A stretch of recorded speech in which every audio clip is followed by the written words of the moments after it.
What's up, everyone? We are back, and today we are talking about what is probably my favorite mechanic in Path of Exile. It was pretty close between Ritual and Sanctum for a while, but Sanctum's overtaken it just simply because of how profitable it is, and it is a little bit more fun for me. I just like it a little bit more now. Some of the reasons it's so great is you get a ton of raw currency, so if you do not like trading a lot, if you don't like using TFT, or other bulk selling tools, this is the perfect thing for you to run. Not to mention, this mechanic is supposed to feel like a roguelike, and it does very much so a good job of that by making it so you keep unlocking relic spots so you can keep getting stronger. It makes the sanctums easier, or it makes them more profitable with certain things that I will show you, and things like that, but it is just generally an amazing mechanic. It's kind of like a game within a game, but there are some caveats. The major one, and the one that you will hear people say, is my build cannot do Sanctum. All builds can do Sanctum. Some are just a lot easier than others. For example, cold damage, things that can freeze or chill enemies, is incredibly powerful. Things that do a lot of damage very quickly is very powerful for the bosses, especially the final boss of the Sanctum, and things like that. Movement speed is nice. It's not super required. I mean, if you're incredibly slow and have no movement speed, that might not be very fun and make it a little hard, but as long as you're not incredibly slow, it's not that big of a deal. You can get away with it. But as you will see, and other people will say, melee is terrible for this, and for a lot of builds, they're true. It's not the best, but the thing is, what people don't realize is you can just do lower tier tomes. The lower tier tomes, from 68 all the way to 83, have the exact same divine reward properties. As far as I can tell, I've run 1,000 of them. So I have a pretty big sample size, and I've run a lot of 68s, run a lot of 81s and 83s. I see no difference as far as divine rewards are concerned, and profit. Not to mention, usually when you're running something like the 68, the fact that you're getting lower stacked rewards, and the fact you can't get Awakened Sextants rewards do not appear until item level 81 tomes. It still does not matter, because you will build enough divine to get your build strong enough to where you can literally kind of roguelike your way up higher and higher into the higher item level tomes, so you can get the higher stacks of chaos and things like that as you go. Alright, so what I'm going to do is I'm going to go over some basic stuff, the general how it works, and then I'm actually going to run through one quickly, kind of explaining as I go, and whatever rooms we run into, those are the rooms that will be explained. I'm not going to be able to hit every single room. There's quite a few of different types of rooms and layouts, but we'll probably get most of them through a full run of the Sanctum. Now, when you go to the waypoint, if you do not have the Sanctum icon right here, what you do is you go to the Act 7 Fell Shrine Ruins, and you will see this icon on your map. You go in here, you can get the waypoint for the Forbidden Sanctum. Now, if you need a tome and you do not have one, this is how you would search for one on trade. You type in Forbidden Tome, and then whatever item level, you would go down to the item level spot right here under miscellaneous and say, I want to do the easiest possible tome, so I'm going to say item level 68 and search, and you'll find them. They're very cheap. They aren't bad. 18, 20 chaos. If you just do the activate live search right here, you'll get all of the fresh ones that are posted. You can usually snipe one pretty easily for about 10 to 12 chaos that comes up, so not bad. If you want to do a harder one, obviously, you just switch this to item level 83. Or if you want to really min-max and have all of the rewards, not to mention have all of the relic drop rewards that you can do level 81. This is the first level that can have Awakened Sextant rewards. Not to mention that the boss, by the time you get to the final boss, there's a chance it will drop relics like the Original Sin, a unique relic that will give people a chance to do an Original Sin run to try and get the ring, as long as they never get hit. Very complicated. I'm not going over that in this video. That takes a lot of prep, a lot of experience in the Sanctum, and also kind of a lot of luck too. Now, when you have a tome, you can go over to the Relic altar and you can throw the tome in here. I am just going to do a 74, a little mid-ground, because I'm going to be explaining stuff. I don't want to die after re-record the whole damn Sanctum run, so I'm going to do it simple. When you put it in, you're going to notice you have your relics, and then you have your relic locker, which is just a locker that sits down here. you could put your relics into. Now you're going to see I have 4 or 5 relics in here already, and there are 2 dots right here. You cannot remove these dots. These will stay there. But when you first start Sanctum, you will see other dots around the map. It limits how many relics you can put into your, kind of build for the Sanctum run.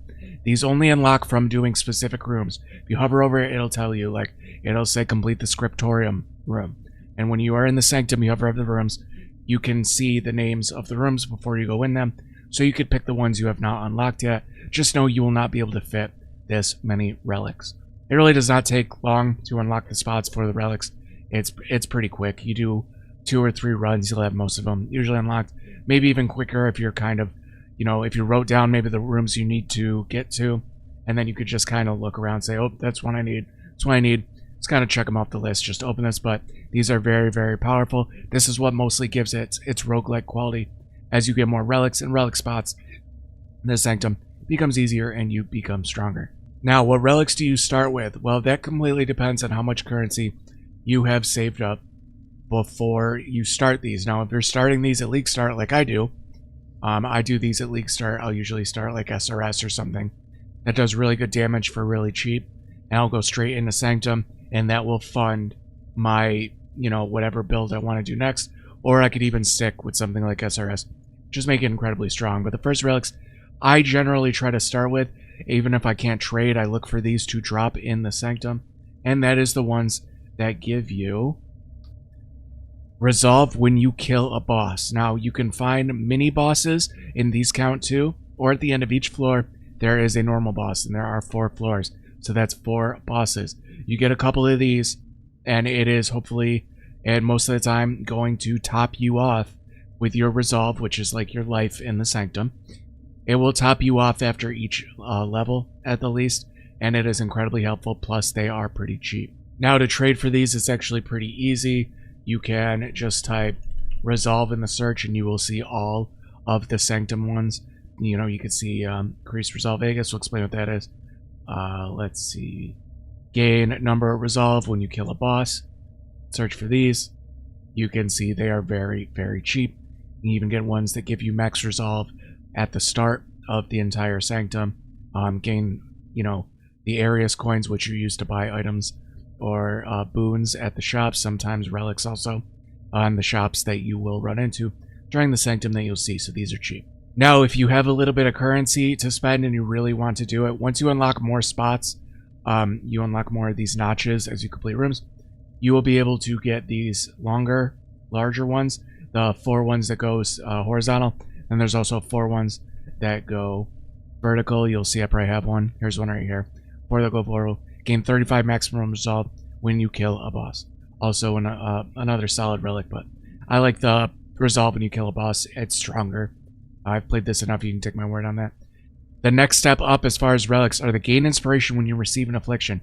This is incredibly powerful. Inspiration, your resolve is like your health. Your inspiration is like your energy shield in here. It will take from your inspiration before it takes from your resolve when you get hit. And you are going to get afflictions a lot, whether you want to or not.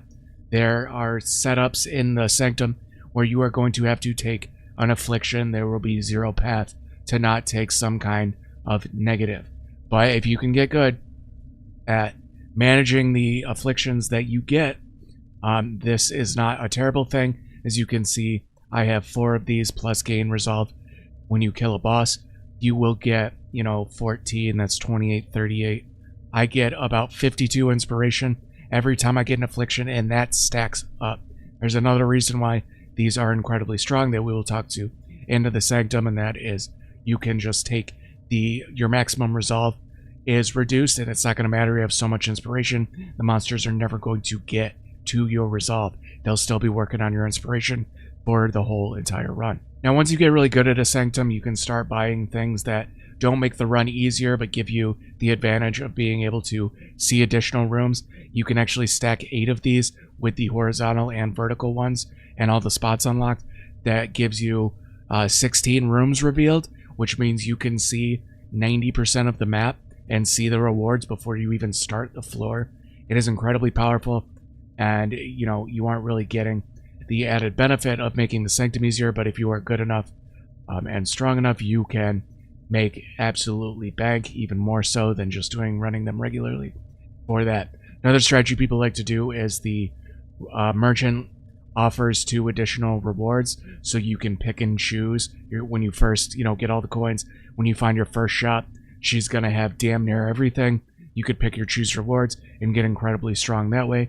But again, these are more expensive. I do not know what the merchant ones are right now, but I do know the 2 additional rooms are around 8 to 10 divine per, without any secondary thing like gain Ares coins at the start of the Sanctum. That would be fine. The Ares coins start Sanctum is not that great of a mod, but it is nice to have. But these are expensive. The merchant ones are usually a little bit cheaper than those, so I'm going to guess they're around 2 to 3 divine per. But do not use these till you are comfortable with the Sanctum, or you're going to get 4 to 5 divine run, and you are going to mess it up because you were just, lighting the candle at both ends through the whole run because you had no relics that were helping you stay alive and give you an advantage. Alright, and the last thing, and then I swear I'm done talking about relics, is there are unique relics that change things, mostly the Herald of the Scourge. For example, this one, Herald of the Scourge drops the Balance of Terror. The Herald of the Scourge is the very last boss, by the way.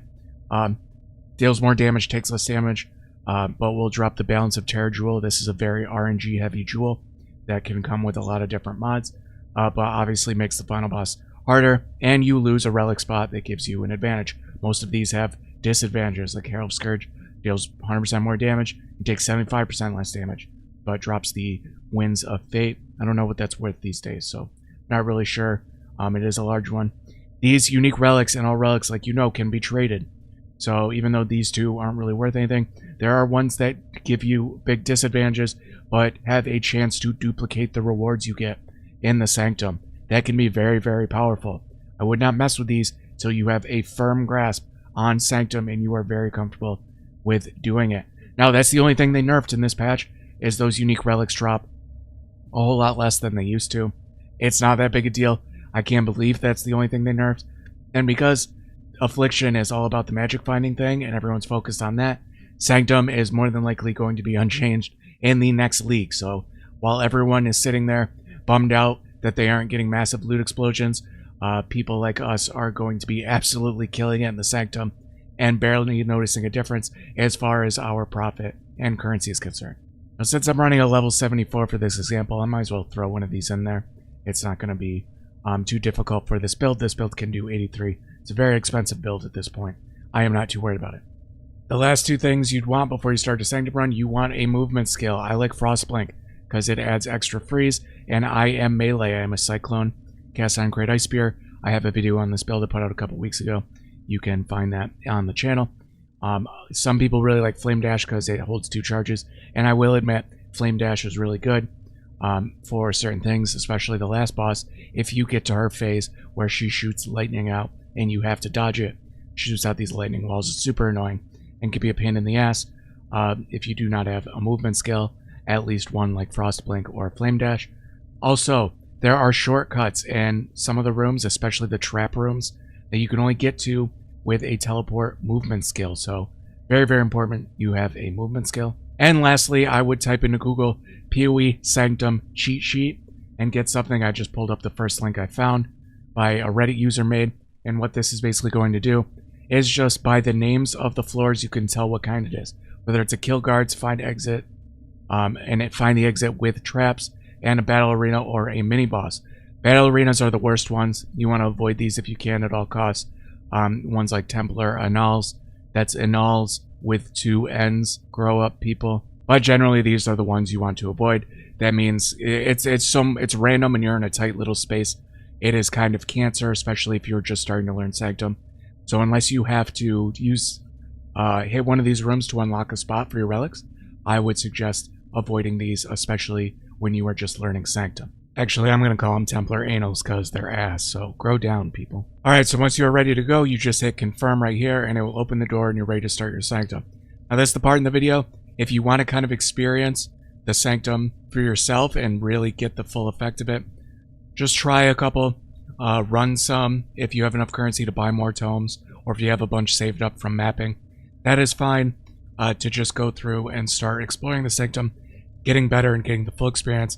But I will start a run, do a full run, explain as much as I can if you want to feel more comfortable. Okay, so we go in, and you'll click on the Sanctum map, and you will see the map layout. This is the first room you always have to take. It will show 3 rewards. The reward on the left means you get that now, but it's a lower stack. The one in the middle means you get it at the end of the floor, namely killing the first boss, but it'll be a little bit higher stack. And then the last one is if you complete the entire Sanctum, in this case it's Chance Orbs, you will get all of the Chance Orbs, a much higher stack than the other ones. So we pick this one, and we go in. Now the first room we got will always be defeat all the guards and rare monsters. It's a very simple one. You just go around the room, killing all of the unique and rare monsters. You see there's one right there. There's one right here. There's one right here. Now these guards shoot projectiles. It's always good to get the jump on them. That's another reason I like Frostblink. I'll usually just see, when I see one jump behind them, that fire one does a fire thing. I'm not going to go over all their attacks. There's only one you really need to look out for. There is one with a big ass sword, and he will teleport slash you. And sometimes he does it before you even see him. Be ready for it if you have 0 armor or no physical damage mitigation and you're running a higher tome. That can actually one-shot you, especially if he crits. So we go through. You click on here for the offer rewards that you could already see were there. Like I said, you get this one now, this one at the end of the floor, and this one at the end. I do need Val Orbs. I'm just going to take those right now. I don't need Chance Orbs that badly, but if you're trying to do this for profit, generally, if you aren't running any unique relics that duplicate offer rewards, so you'd want to keep those at a minimal, because you just wanted to duplicate the ones that are, say, Divine Orbs, or Awakened Sextants, or Chaos Orbs, you would try and not make those last until the end of the run, so that at the end, when it duplicates a lot of the rewards, the only options it has to duplicate are the higher currency ones. So we finish that map, we're going to go into the next one, and you will see the paths that you can take, because this is the first one. We can go to these 3. Traps Impact, 200% increased resolve. The resolve, like I said, is your health. We do not have any inspiration yet, but when we do, that will be on top, and it will take from that first. You get things based on your stats. Resolve Aegis is based on your energy shield. So I get 17 resolve that it'll take from when I get hit, that after 4 seconds of not being hit will regenerate. It's like your energy shield on top of your energy shield. And since I am Chaos Inoculation, CI, I have nothing but energy shield, so I get 17 resolve as kind of a buffer when I get hit. That ends up being very helpful. Your evasion rating will give you a chance to not lose resolve when you get hit, self-explanatory, and your armor will give you resolve mitigation from enemy hits, so I will only take 75% of what I would normally take if I get hit in resolve. With these, you can also see what it'll give you at the end of the run if it's not a reward. This one is a major treasure reward, so it'll give you a bunch of chests with coins. This one gives a minor treasure reward, just give you a couple chests with some coins you can spend at the Sanctum shop. This one is an item reward, again, some chromatics and some alterations. This is also Templar Annals, so it's kind of ass. It's also a battleground. This is another Templar Annals. Lose 5% of current resolve on room completion. When you're getting good at the Sanctum, like I said, when we take this affliction, the purple ones, it's going to give us a negative, but it's going to give us inspiration. So if you're getting comfortable with the Sanctum and you know you're going to have enough inspiration throughout the rest of the run, thanks to your relics, this is not a problem, because this cannot kill you. You'll just keep losing 5% along the way, but you'll keep your inspiration, and nothing will go through that. So it's very, very helpful. 50% less areas coins found. Not a huge deal. Kind of sucks, but I would probably end up taking that one. And then Traps Impact, 200% more resolve. If you are not comfortable with how much inspiration you're going to be able to keep, or if you're new to the Sanctum, this one can be a run killer, because that 200% increased adds up hella quick and can end a run. But you also want to look forward to what the rewards are and what the next afflictions are, if you can see them. You can see the path right here. If I take these 2, if I keep going, it'll leave these 2 open. You always want to try and go to the path that has enough options for rooms as you go. If I go down to these 2, it'll go leave these 2 open. Okay, so that's not a big deal. It's 2 and 2 branched off. So whichever one we take isn't going to be that big a deal. This is floor 1. It's usually pretty stagnant with its layout. This comes more into the mentality of, you know, floor 3 and floor 4, where you have a chance of getting divine orb rewards and mirror rewards on floor 4. So you can kind of raise your odds of getting better rewards with the amount of rooms that you can choose between. Alright, and I want this chaos reward, so I'm going to take the traps one, because I'm not too worried about it. This is a chambers one. This is another defeat all guards, so we're going to go around. I'm melee, so I'm going to try and get the jump on them. These guys right here, they split after you hit them a couple times, and then you kill their mirror images. They are probably the most annoying, along with these sword guys. There was a archer one. Nothing too complicated. You'll start to learn the layouts and know exactly where the people are spawning. Kill everyone until it says room complete. Then you can make your way to the exit. If you want to get more coins, you can go around and open the Templar caches. I'm not too worried about the coins for this run, and for time's sake, I'm not going to pick it up. But again, remember, this was a major treasure reward, so we got a bunch of coins at the end of that Sanctum room. So we're up to 343 coins, as you can see down here. So the next one, you would choice afflictions or unknown on the Sanctum map. This one is very bad. I'm going to ignore that. So I am not going to take this one up here, because then that forces me to take this. So I'm narrowing it down to these two. I wanted this one anyways, but again, I don't want to take the top one, because that is going to severely hinder our way of not screwing up the run and getting something like being forced to or accidentally taking rewards on the map or unknown, or something that is seriously bad. So we'll take this one, get the Chaos Orbs reward. This is a find the exit, very self-explanatory. This is a find the exit without traps. So you just run usually to the 3 corners of the map over here. I'm going to go down, flash over this one. And nope, the door's not here. And since it's a Templar cache, I'm going to grab that. Then I'm going to make my way up to the next corner. You can kill stuff for more coins or experience if you want. Not going to. Then I'm going to take my Chaos Reward, my 4 at the end of the floor. Now those are the stacks that would usually be higher if you're running a higher tier. But again, what we're really looking for when you run the lower eye level ones is the Delirium rewards. So I'm going to take the Fountain. Fountain just recovers Resolve at the cost of 5 coins. And this is a mini boss. This one is pretty, well, I guess not self-explanatory, but not too bad. He's going to spawn 6 little things on the edge. You kill these things while dodging his little things that he spawns on the ground. Once you kill all 6 of them, he dies and pops. And that's what you do. You never touch him in particular. You just kill the 6 things. He summons around. He drops a bunch of coins. And if you have the kill resolve, or gain resolve when you kill a boss, that works for him too. So you'll gain that resolve on here. Recover 5. For 5 coins, you recover 25% of maximum resolve. I have the 1 relic that gives me maximum resolve when I use a fountain. So I use a fountain, I get 19 resolve. So I'm going to use those even though I didn't need to recover any resolve. Let's see, this one is a chaos on completion of the Sanctum and a regret on completion of the Sanctum. Both pretty decent. I want one of those. Guards release volatility. Lose 30 Arius coins on room completion. That is literally one of these rooms. That makes it so, unless you are confident, I would try and avoid this one. Because you are going to want to buy stuff from the shopkeep if you can. Or what you'll have to do is start going around and opening the Templar caches that are on the rooms to try and supplement that 30 that you lose. This guard's release a volatile anomaly on death. After you kill a guard, it'll pop up a little like green chaos balloon. I don't know what kind of damage it does, but it kind of looks like the green chaos ones that follow you. And once it gets close to you enough to touch you, it'll then wait a second and then explode. Can be pretty annoying also if you don't know what you're doing. For the sake of showing you what it looks like, I'm going to take them. This is another find the exit with traps. Okay, these are the electric traps. Pretty self-explanatory. They just alternate. If you want to go slow, you can do this. Now, all trapper rooms on the 1, 2, and 3 floors have shortcuts, especially ones like these. Have very easy shortcuts. As you can see right here on my minimap, there's a little wall. You want to do this one. The traps alternate. Once you get to higher floors, they will have lasers.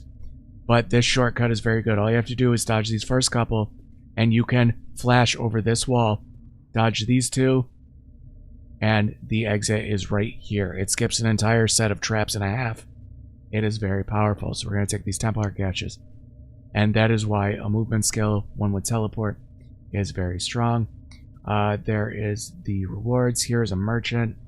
I kind of want the merchant, but I am going to take the chaos rewards, and we're going to take that benevolent fountain so I can show you what those are. This is a find the exit without traps. So another one, I'm just going to run to the corners. Take this Templar cache. And there's the exit right there. And take the chaos reward at the end of the Sanctum. I'm going to take the benevolent fountain. I'll show you what that is in a moment. And this room is another find the exit with no traps. So the same exact room. The layouts for the traps and what kind of rooms they are don't change until you change floors. That's why these are all very similar. So the rooms won't change until we defeat the floor 4-1 boss and go on to floor 2. The door wasn't here for this one. It'll be on the third spot I checked, which is up here in the corner. And again, you'll learn these layouts. Now for 150 coins, it's going to give me a random boon. The boons are the advantages. The afflictions are the negatives. Boons are the advantages. I'm going to spend 150 coins to get a random boon, and I got 50% more Ares coins found. Not bad. That would have been especially helpful if we had gotten that lose 30 coins on room completion. That would have been very helpful. Now for the first 3 bosses, your main idea when you go in is you want to stand and rotate behind them, whether you are ranged or not.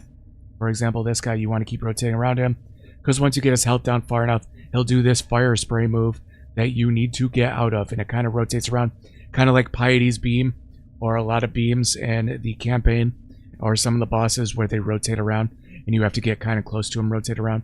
That's what you want to do. He has a melee attack. I'm just kind of stay out of range, but you just want to go around and rotate around him until he's dead, and he has a chance of dropping a relic.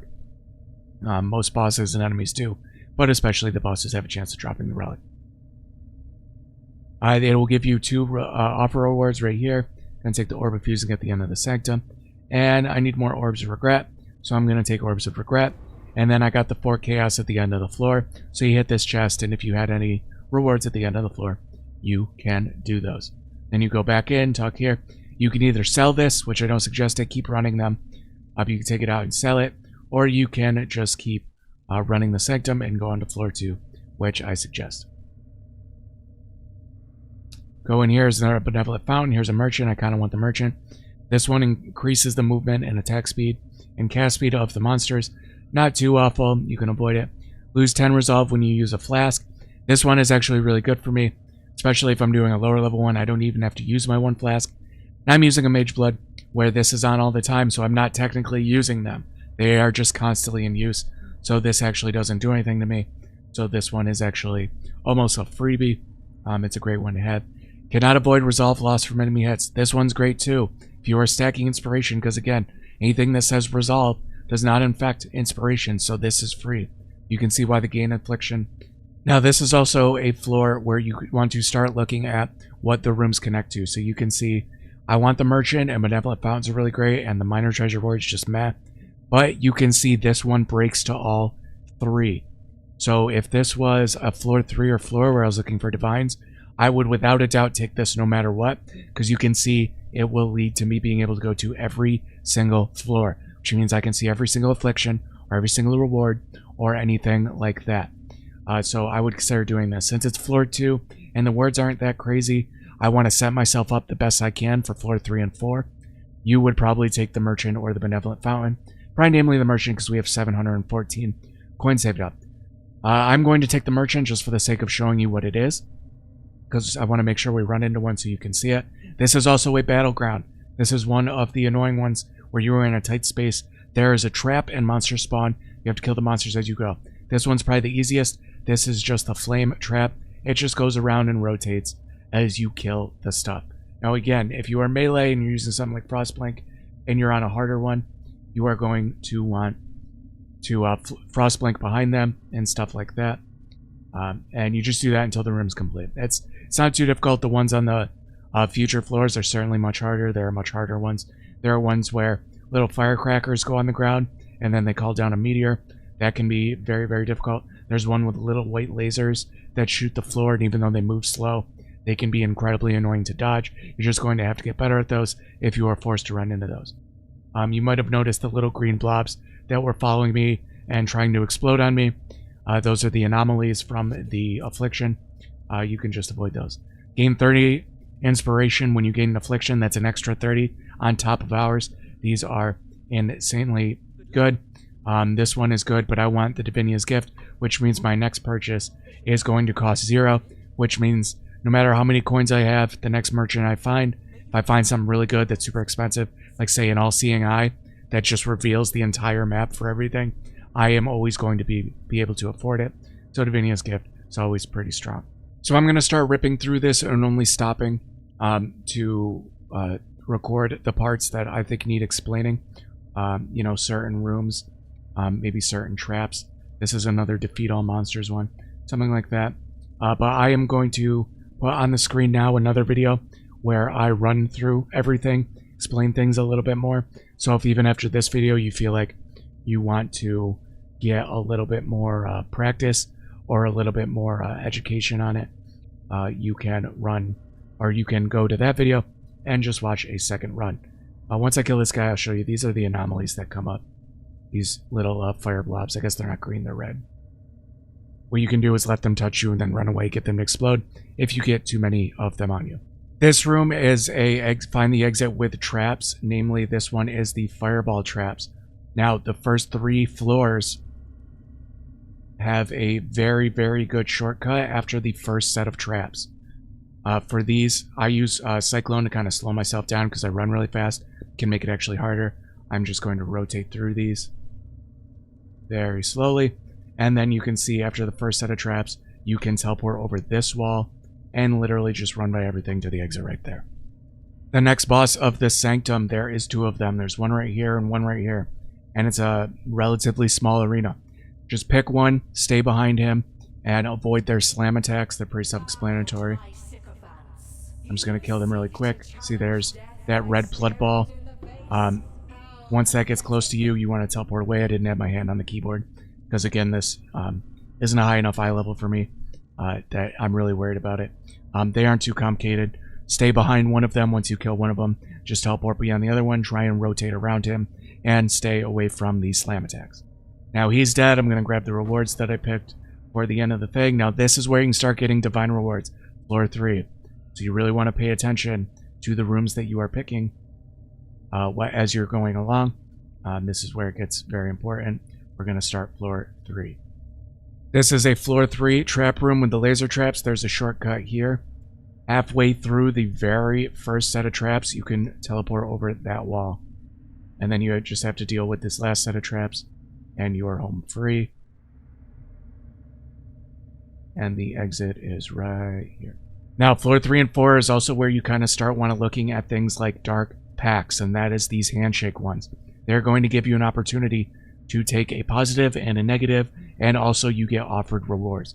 So I'm going to take this just to show you how that works. This is a find the exit. A little bit of a more annoying layout. You can just, again, run to the corners. And I found the exit pretty quickly on that one. Bring 3 in spots. The Accursed Pact, you can see.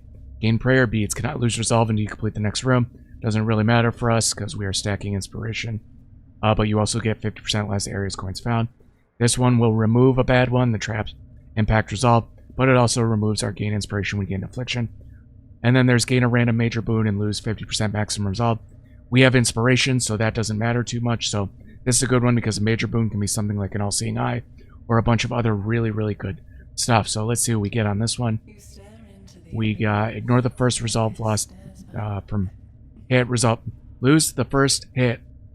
Let's try this again. Ignore the first resolve lost from hits in each room.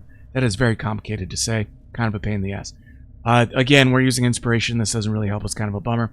But because when you pick one of these, just one, it opens up a chance for another offer reward.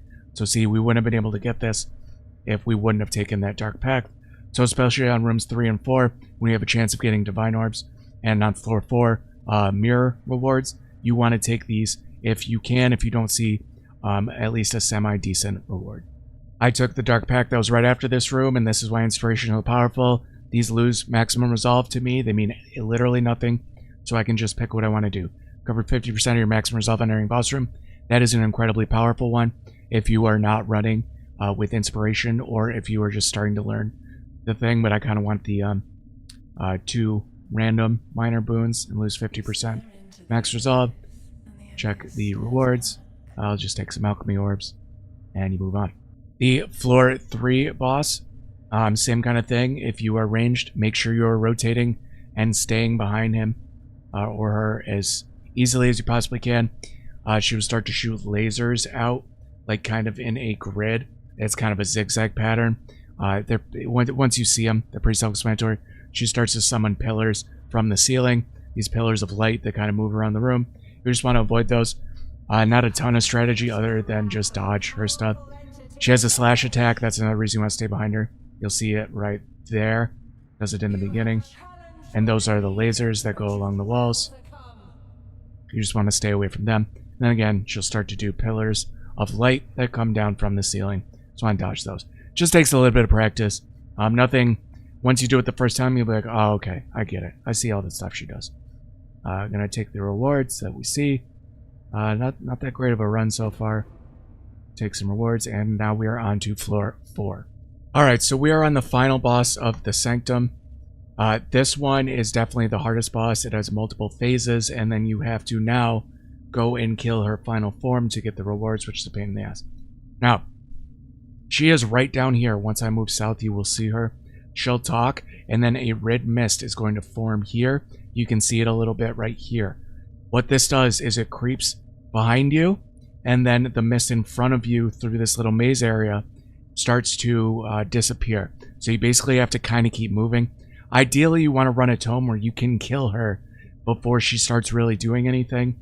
And then she just phases. All the red mist goes away and you can just finish running through here. Again, you want to stay kind of close to her. Kind of try and stay behind her. She has a lightning hands move that comes out. That can be a pain in the ass. Hopefully it does not kill you. But it does do quite a bit of inspiration damage. But right after she is done with the lightning tendrils move, she shoots one big beam after it is done. So after it is done, try and teleport behind her or near her so that that one red beam attack she'll shoot immediately after does not one-shot you. It's her most damaging move by far and has ended my runs and the runs of a lot of people that were kind of pushing the limits how hard they could do it. So I'm going to kill her relatively quick. Maybe I'll let her do a couple things before. She'll do like a swipe attack in the beginning. You can stay behind her. You can see the red mist creeping up on me. She'll follow you. She does that big boom. Obviously stay out of that. And yeah, I think she won't do her other stuff until she has a summon move. I'm just gonna kill her. Oh, this move. Shoots a laser and then shoots one laser that literally just almost killed me. And I'm pretty damn tanky. Alright, I'm just gonna kill you. Once you get her down low enough, she phases. And the red mist goes away. That was hard to talk and not die because it would have been embarrassing. Try and dodge the light beams. There's some fireball traps. You just make your way through this area all the way up until her phase 2. Phase 2, smaller arena, but this is easier. There's no red shit. You can just rotate around her, keep your distance, and kill her. 95% of the time, she will start with that red laser move. And again, she tracks you, so you can just keep rotating around her, attacking her as you go around. That's her first form. Now she goes into her second form. This one's a pain in the ass. This one I have Scourge on to get that balance of Terra Jewel on. I want you to keep in mind, the inspiration and resolve does not matter for the final phase of this fight. She only does damage to you. That is it. So if you have 1 resolve and 2 inspiration at the end of a run, doesn't matter. All she can do is kill you at this point. And she can definitely do that. Most of the time, she's going to start with a beam move that rotates around. So again, stay behind her. She has a move where she puts little spinning blades around the area. Just want to avoid those. And her most annoying move is kind of like the Searing Exarch fight or similar fights. She shoots lightning walls that have openings. You have to teleport in between the spaces in the walls and try to stay alive. I believe it is chaos damage mostly. So if you have chaos resistance, you might be able to tank one of the walls if you mess up. But my greatest advice to you is if you get to the lightning wall phase, take a deep breath, calm down. It's not easy, but it's not the hardest thing in the world either. either. If you don't stay calm, you're going to panic, teleport into one of the walls, and it's just going to kill you. But it is not the hardest mechanic in the world. I'm not going to let it get to that for the sake of seeing the end of the run in this video. I'm just going to kill her as fast as possible and hopefully not get to the lasers. But if we do, I will show you how to do it, and hopefully not make an ass out of myself by doing it. Once you go to the Beyond, she doesn't start until you get close enough. So if you have a buff, say like Zealotry, I use it. I usually immediately Frostblink on her and just start rotating around, getting ready for the beam move so I don't stand in it. Rotate behind her. There's the beam move. Stay behind her. And then kill her. Again, I was using that relic, so she was guaranteed to drop a jewel. I dropped a sensor relic. That is pretty good. This is one of the duplication ones. 2 random offer rewards are duplicated once you beat the Herald of Scourge, which is what I just beat right there. But the thing is, you cannot have boons. But again, you can see how this can ramp up. If you have 3 or 4 divines on the line and it duplicates, you now have 6 or 8, and so forth. It can be really good. Not to mention, these are usually worth a decent amount. I don't have my Awakened Sextants or my Awakened POE trade on, but I'm guessing this is probably 150 to divine plus of something, especially that they nerfed the drop rate a little bit. Dropped a relic. We'll see what this one is. Chance to avoid loss. Faster roll, not losing ground. Yeah, not that big of a deal. But yeah, we did do that. Once you beat her, you can go out to the stairs by just clicking over here, going down those stairs, and getting your rewards. Again, wasn't the best Sanctum. It kind of sucks that the one I recorded a video on might be the worst one I've done in a while. But, you know, we still got some good stuff. We got a good Relic, and we got the random element, Immune to Curse if you cast Despair.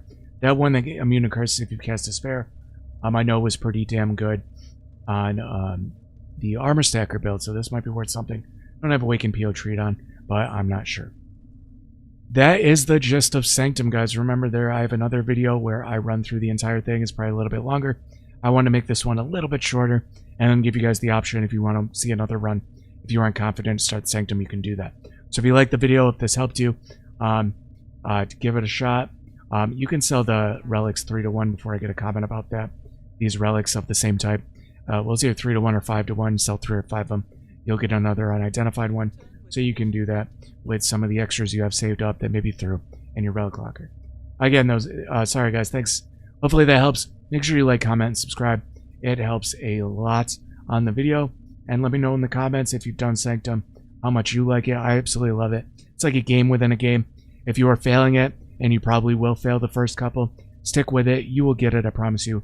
And it makes a ton of currency, especially once you get good enough to run the eye level 81 plus ones. Alright, so we will catch you guys on the next one, and everyone have a good day.